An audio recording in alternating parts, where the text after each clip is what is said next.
afternoon. Thank you all for joining me today for this talk and demonstration. My name is Brenda Gray, and I've been a clinical hypnotist for about 2 years now. And my hypnosis background is kind of varied. My background is in construction management and not the healing art, so this was something new for me a couple of years ago. My hypnosis connection sort of comes from my love of the martial arts.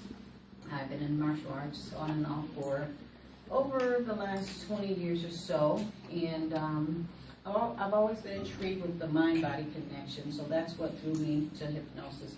Once I learned about the power of the human mind and how it can be not controlled, but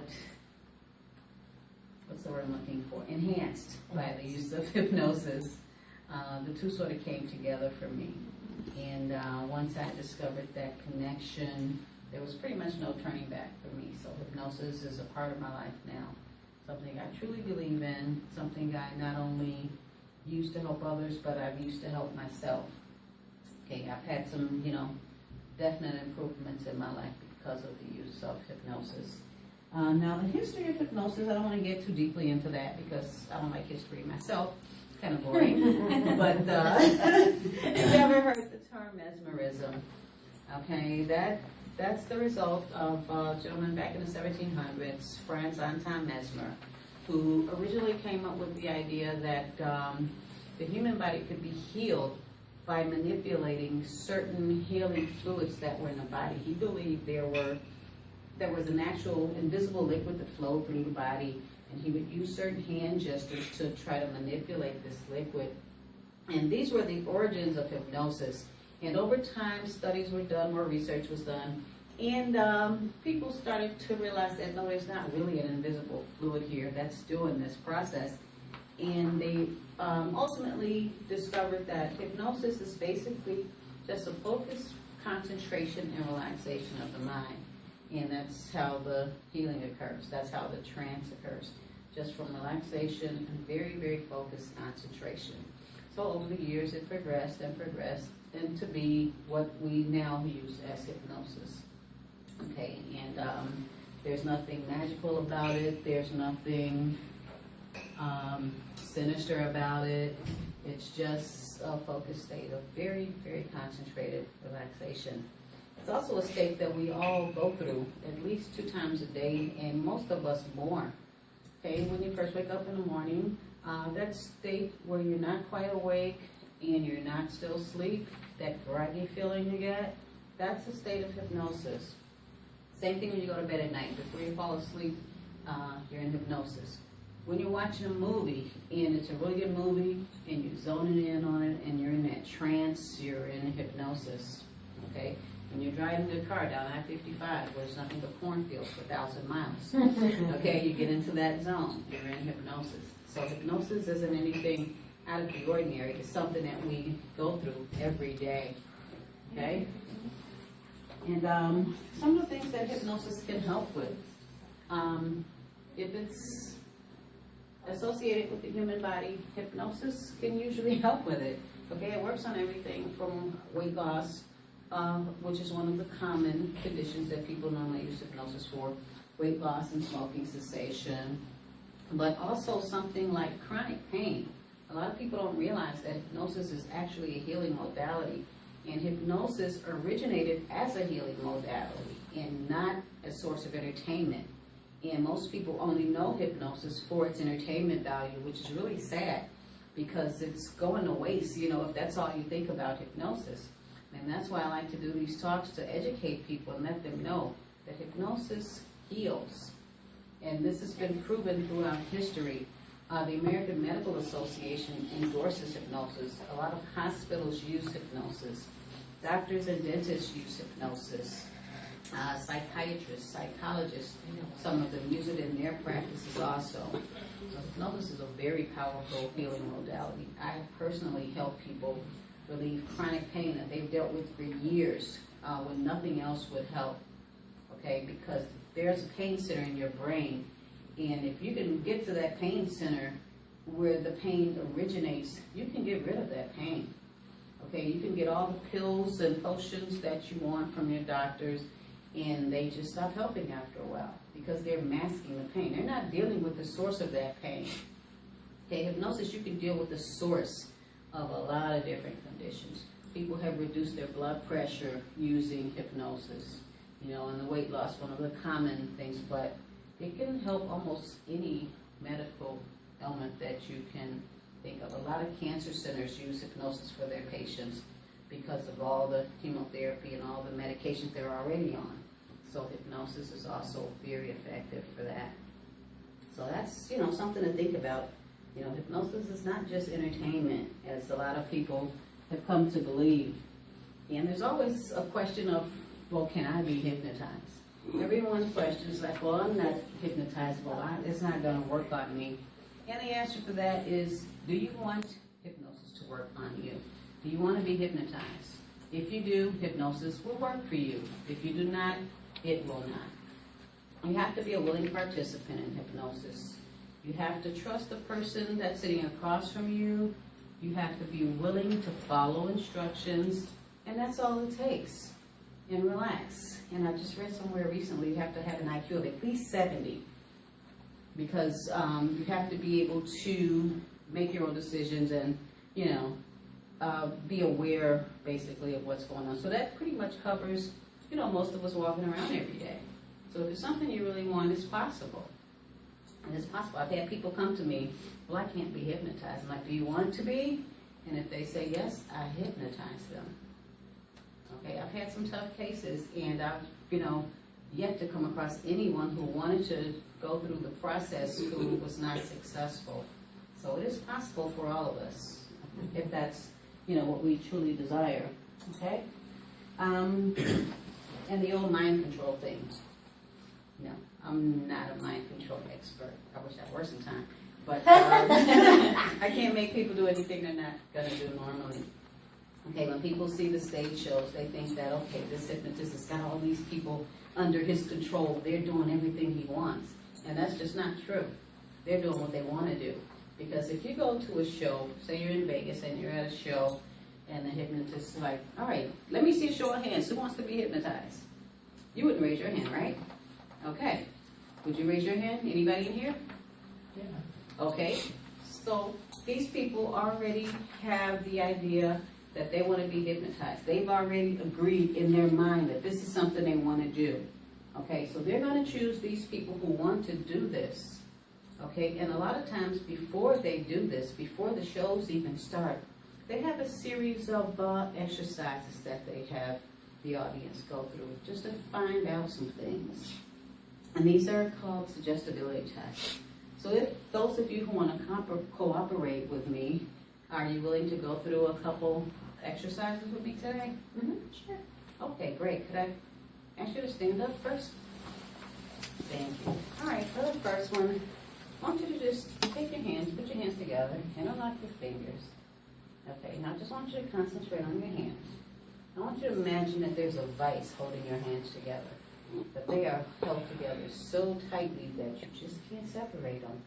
I mean, you put super glue in there first, and then you close that vice. You close it around those fingers so tightly that those hands just won't separate, no matter what you do, okay? Just imagine those hands are so tight together, you can't separate them. Now I want you to consciously try to separate them.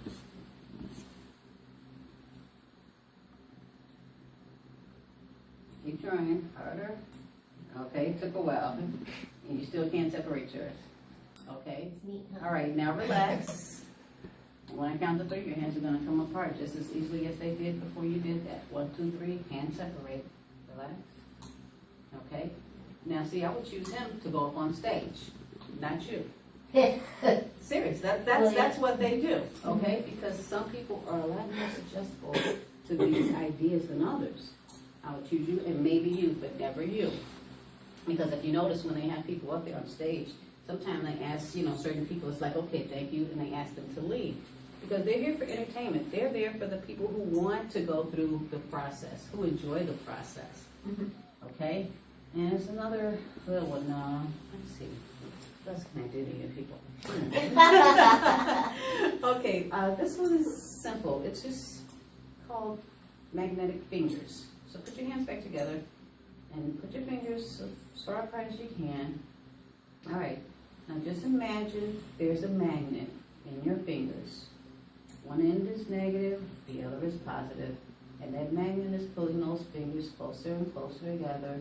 Just imagine that magnet is there. One is negative, one is positive. So they're being attracted to each other. And just feel that magnetic pull, pulling those fingers closer and closer together. The magnet's getting stronger and stronger. Look at that magnet. You just can't resist it. And they just get closer and closer and closer and closer together. All right, open your eyes. Look at your fingers. Okay, see, we got two here who have very attractive magnets. You, on the other hand, do not.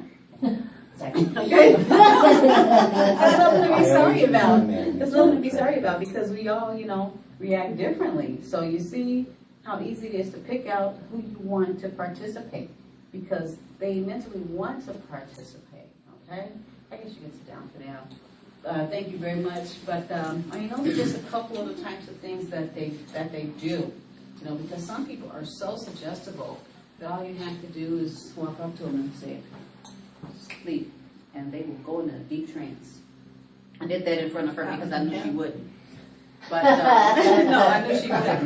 Not Ariel. And he might. That's why they do it to him. Because there are people. And I've been hypnotized by her. Yeah, she has. I know what it takes to get her into trance. Yeah. Yeah.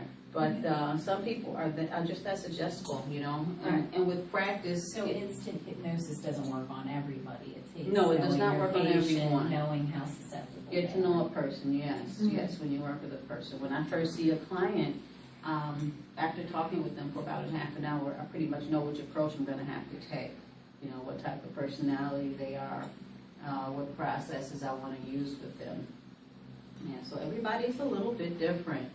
Okay, but it's really easy to spot those that are, especially when you have a big crowd, it's really easy to spot, okay, I want to work with you, not you. It's really easy to spot, And I sort of wanted today's talk to be mostly question and answer and demonstration, okay? I'm looking to see if there's anyone in the audience who has never been hypnotized who wanted to experience hypnosis today. So I got one or two people who might want to try that. That's so cool. It's Okay. All right. Great. Does hypnosis work on depression? Have they had? Yes. But not being a medical professional, I legally cannot work on depression. I can work on stress and anxiety. Okay. And that's what I work with. Okay, clients with stress and anxiety. As a medical doctor, I cannot treat depression. I cannot treat mental illnesses, okay? I can help people with stress and anxiety, okay? And if they have sleeping issues or things like that, okay, there's a line, that we draw as practitioners. I don't hear a lot about it, when Right. I talk. I hear a lot about for weight loss or for Right, smoking. exactly. Yeah. Smoking and weight loss are common. And the pain thing I've heard about, so I didn't know if they had, It's working with me in anxiety. Ariel's much better. Good, I'm glad to So- hear. She's not as stressed. Yeah. Good. She used to be like, now she's, Yeah, her yeah. feathers are not. Right. Well, I'm glad to hear that. Yeah. So you're a living witness here. But a lot of times when you work with the anxiety and the stress that cause the depression, it helps bring that down. So you can work with remorse or fear, but not Fears, but medical depression. no, if you come in and say, I have depression, like, I will tell you, I do not treat depression. But if you want to work on stress and anxiety, we can work on that. Or like a sadness over a loss. Yes, They- I can yeah. work on that. If My it's not dog considered died, a I'm medical having a hard condition, time, I can work on that, definitely. I was just wondering about how the legalities. Well, yeah, like I said, we are not medical, medical doctors, so we cannot work on any medical condition, okay? That's sort of wrong. Like, we don't step on their toes, okay? I work with a doctor as a client, okay? And there are certain places where, you just draw the line. It's like if you, like I said, depression, I cannot work on depression. But if you have stress, I can work with that. If anxiety, these are the things that are associated with depression, but I'm not treating your depression, okay? I can't diagnose medication. I can't tell you to not take your medication. That's, out of my purview right there. I don't do that. And I really, if somebody is on a lot of medications for something like depression, I might not even work with them. Unless I got, a letter from their doctor saying that it's okay to work with this client on these issues, Right. okay? Yeah, So if somebody did come to you and they were on meds for depression, but they were coming to you for, say, smoking, that's that totally would be different. okay. Yeah, exactly, yes, because I would be working on their smoking. but they couldn't come to you and say, I'm on meds for depression, but can you help me because I'm feeling bad about losing my father, you would at that point I probably. would tell them that I do not work on depression, but if you want to work on loss, we can work on your loss issues. Yeah, so, and you have to be careful because you don't want to be accused of trying to be a doctor to somebody or be a psychologist or psychiatrist to someone, because that's not what we do. Okay, I don't claim to be a psychiatrist, a psychologist, or a physician. But there are psychiatrists who They use it in their practice, exactly. And they have that, So if you want to volunteer for us today, I can do that. That has to be right here. And I just want you to relax. almost lost the chair. Oh. You're gonna, Fairies are playing with you today. Just want you to relax and close your eyes. No, don't close your eyes. Open your eyes up. Okay, yeah, feet are flat on the floor. That's good. All right, I want you to just. You see that sprinkler head right there in the ceiling? I want you to concentrate on that. Just concentrate on nothing but that sprinkler head right now.